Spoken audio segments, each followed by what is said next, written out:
Buenos días, hermanos. Esta mañana, como cada domingo, pues tenemos la meditación de la palabra del Señor. Hoy los 5 capítulos que teníamos esta semana es Segunda de Crónicas, capítulo del 21 al 25. En estos capítulos se menciona fundamentalmente el gobierno y la vida de 5 reyes. Y son Joram, Ocosías, Atalia, Joás y Amasías.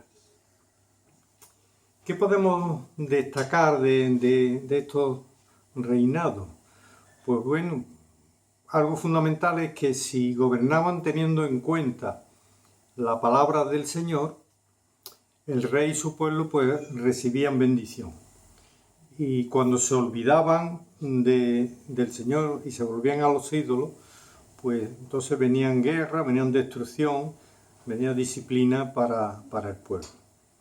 Esta ley vemos que es una constante en la palabra de Dios, sobre todo en el Antiguo Testamento. Pero también podemos aplicarla a la era de la Iglesia, ¿verdad? Quizás haciendo una salvedad importante, y es que en la era de la gracia en la que estamos, las consecuencias positivas o negativas afectan sobre todo nuestra vida espiritual. También puede afectar nuestra vida material, pero fundamentalmente los aspectos espirituales. Y así vemos en estos capítulos la tremenda responsabilidad de los reyes y de los gobernantes, porque según actuasen, pues, y según gobernasen, pues había bendición, o en cambio, pues había disciplina de parte del Señor. En la era de la Iglesia, como he dicho, pues son más bien las consecuencias positivas o negativas, son más bien espirituales. Y así, si hay obediencia en nuestras vidas, si hay obediencia en la Iglesia prospera, hay conversiones y la Iglesia madura, crece y es luz y sal, ¿verdad? Pero si en cambio no llevamos una vida de obediencia al Señor, pues entonces ¿qué ocurre? Vienen las divisiones, el enfriamiento, la apatía, la iglesia languidece y deja de ser lo más importante, deja de ser luz y sal, como tenemos ordenado en la palabra. Así que después de este pequeño comentario o introducción, vamos a ver algunos de los aspectos más importantes de cada uno de estos reyes. Empezamos con Joram, hijo, nos dice la palabra que era hijo de Josafat. Ya estuvimos viendo la semana anterior cómo Josafat fue un rey, pues que en líneas generales fue un buen rey. Aunque vemos también que al final de su vida, pues hizo cosas que no le agradaban al Señor. Algo humano, ¿verdad? Joram, su hijo, fue su sucesor. Y aunque Josafat tenía más hijos, nos menciona 6 varones, nos dice que Joram era el primogénito y por esto recibe el reinado. Vemos, bueno, en la palabra de Dios como los primogénitos pues tenían la bendición espiritual del padre, en el caso de que fuera gobernante pues recibía el reinado. Nos dice el texto algo interesante, que cuando se hizo fuerte en su gobierno, cuando consolidó su gobierno, entonces lo primero que hizo fue matar a los 6 hermanos, ¿verdad? Algo tremendo. Así que buen comienzo para comenzar su reinado. Dice el texto bíblico que solo reinó 8 años. 8 años solamente. Y eso también es algo importante en la vida de los reyes. Depende de cómo actuasen, el Señor le daba más años o menos años de vida y de gobierno. El verso 6 nos da la pista de por qué tenía esa conducta impía, ya que nos dice que su mujer era hija de Acab. Y todos conocemos cómo fue la trayectoria de Acab y cómo introdujo la idolatría a los Baales, ¿verdad? Tiempo del profeta Elías. Vemos una enseñanza importante, la tremenda influencia que una madre puede tener sobre un hijo. Y claro, tener en cuenta también que Joram tuvo la influencia también de Josafat, de su padre, y de Asa, su abuelo, que nos dice la palabra que fueron buenos reyes. Sin embargo, vemos que la influencia negativa o maligna de la madre tuvo más fuerza. Bueno, a Joram ahora le sucede su hijo Ocosías. Y este rey dice que reinó solamente un año en Jerusalén. Solamente un año. Y el verso 3 nos da los motivos. Dice, también él anduvo en los caminos de la casa de Acab, pues su madre le aconsejaba que actuase impíamente. Vemos el consejo de la madre. Y él no solo dejó el consejo de su madre, o sea, siguió, que no dejó el consejo, sino que lo siguió, sino que el verso 4 nos dice, hizo pues lo malo ante los ojos de Jehová, como la casa de Acab, porque después de la muerte de su padre, ellos le acompañaron o le aconsejaban para su perdición. O sea que estos consejeros, que eran de la familia o de la línea de Acab, pues le daban consejos impíos y negativos. Y ahí tenemos otra enseñanza, ¿verdad? Cuando pedimos consejo, tenemos que tener muy en cuenta si la persona que nos va a dar ese consejo nos lo va a dar de acuerdo con la palabra de Dios, ¿verdad? Porque si no, pues podemos tener una consecuencia negativa. Bueno, vemos el final de este rey que solo gobernó un año.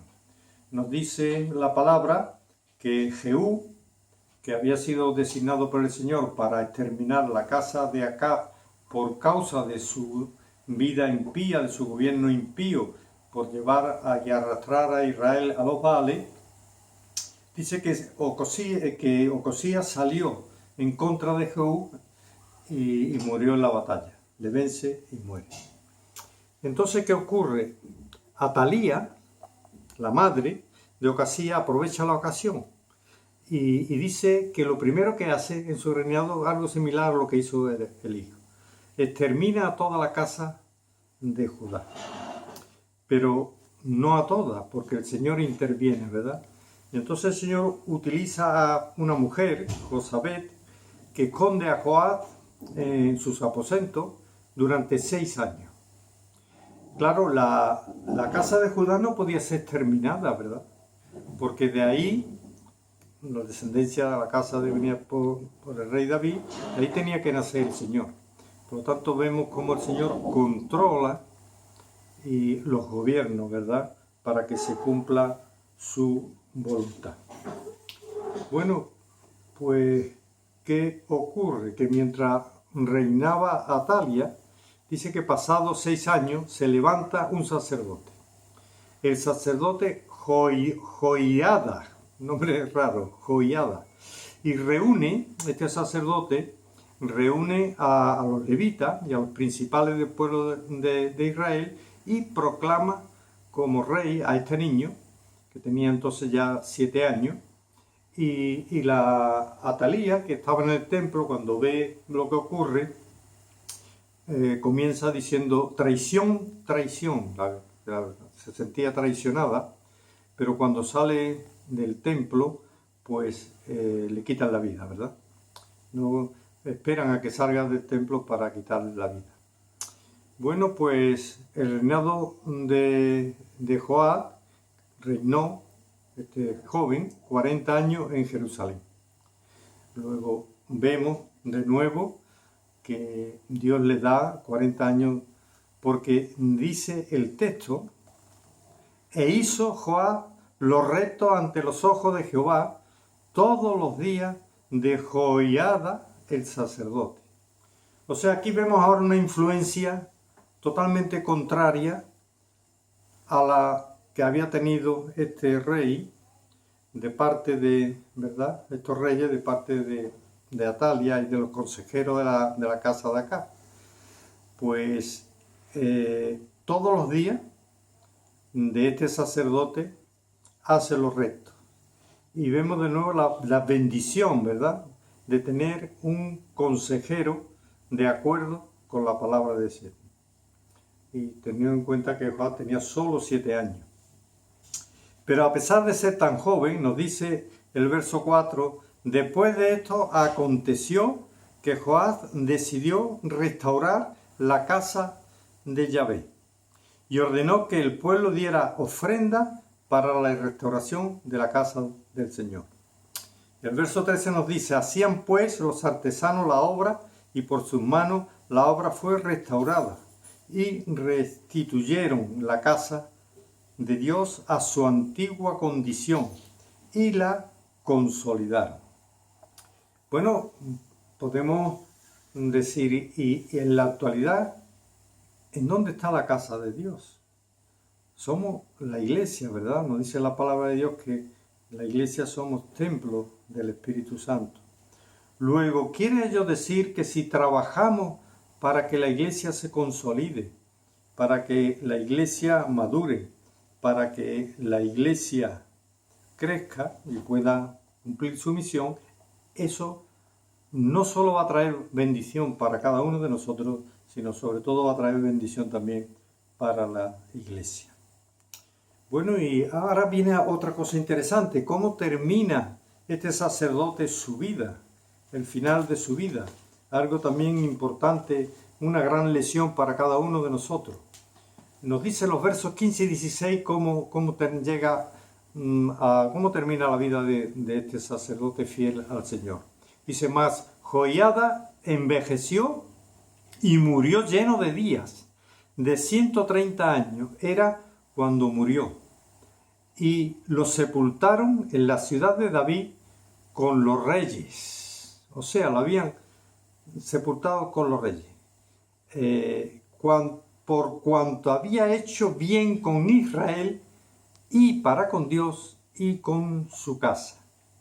O sea que qué bendición, ¿verdad? Muere con 130 años de vida y enterrado con honores de un rey, porque había hecho el bien con su pueblo, con el Señor y con su casa. La palabra de Dios nos dice que debemos de fijarnos cómo terminan los días de los siervos del Señor, porque ahí, en el final de los días de los siervos del Señor, vamos a ver cómo ha sido su vida, ¿verdad? Eso es algo que la palabra de Dios nos dice. Pero bueno, de nuevo la historia se repite, como en muchos reyes.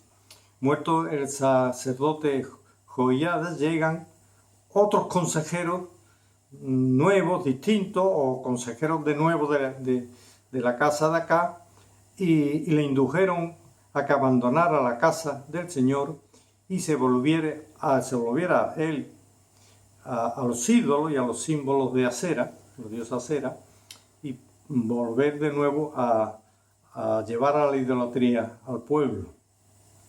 Y entonces, ¿qué ocurre? Se levanta Zacarías, dice, hijo del sacerdote de Joiada, y reprocha, exhorta al rey y a los principales del reino que no cometan ese grave pecado de inducir de nuevo al pueblo a la idolatría, porque iban a venir entonces consecuencias negativas para toda la nación. No tardó mucho tiempo en venir las consecuencias. Nos dice la palabra. Al cabo de un año se levanta contra ellos el rey de Siria y con un pequeño ejército derrota a Israel, que tenía un ejército mucho más poderoso.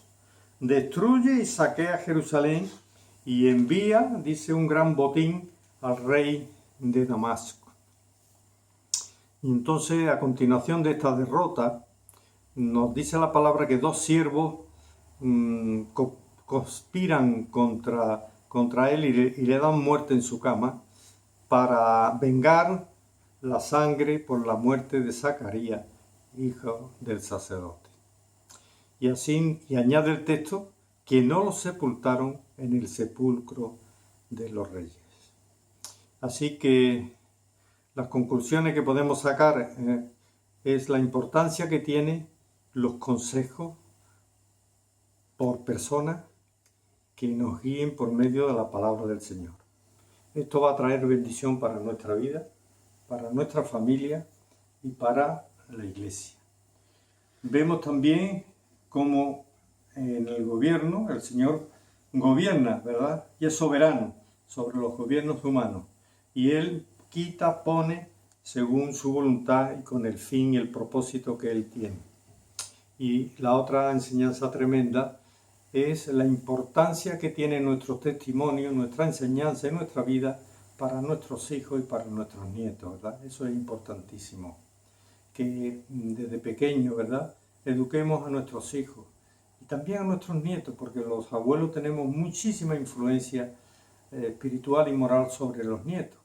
Que le mostremos una vida digna, una vida limpia y una vida de acuerdo con la voluntad de Dios. Y eso va a darle una bendición también, como dice la palabra, hasta la tercera y cuarta generación.